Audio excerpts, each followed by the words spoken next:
India's got to take a hard look at what they've done.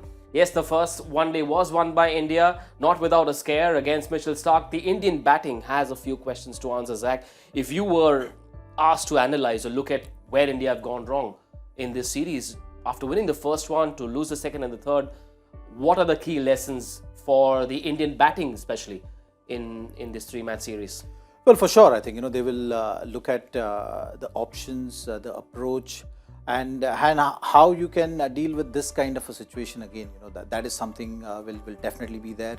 A left armer bringing the ball back in to right-hander, and Indian team losing wickets has been that way happening occasionally, but it has been happening. You've seen someone like Shaheen Shah Afridi also producing that kind of a spell. So that is something you have to think about, because these tactics will be used if there is swing on offer. So all those things also matter. The batting order is something which they'll have to definitely look at again. They'll have to figure out the number 4 option again. That is something which was the discussion leading to 2019 World Cup as well. And we are talking about 4 years down the line now. If you are in the same boat, yes, I understand. Okay, Shreyas Iyer was your designated number 4. You are really looking at him taking that role and responsibility.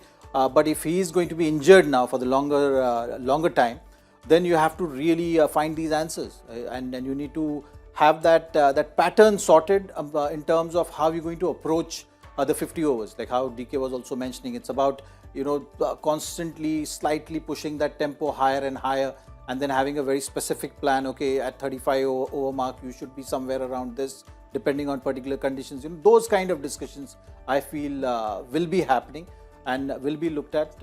On the whole, it was a decent performance by all the bowlers.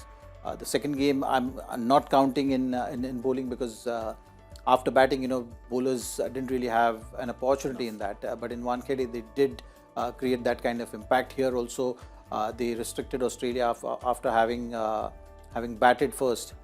You have to control the game. They did. So on the whole, I think it was a decent bowling performance, but batting-wise, for sure, they'll have to figure out something. TK, India unable to finish this match. At one stage, they were in control of it. It wasn't to be. Australia win 2-1. Are there positives for India from this series? Yes, I think there has been a few positives. If you look at the nitty-gritties of it, I think Shami with the new ball, if there is something in offer for the wicket, then he is somebody who's very venomous. I think Siraj, when he was put under pressure, just the way he bowled that 7th over for a maiden against 2 batsmen who are going, is again a small little success story of a fast bowler in very tough conditions delivering for you.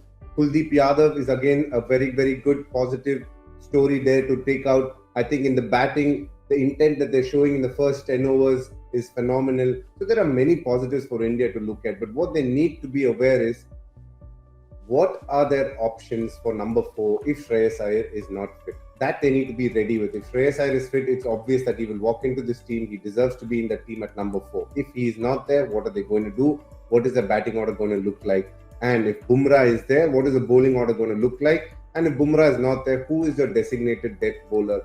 Because the more you give them the opportunities to bowl at the death, that will give you more clarity as to how you want to proceed towards in ODI cricket.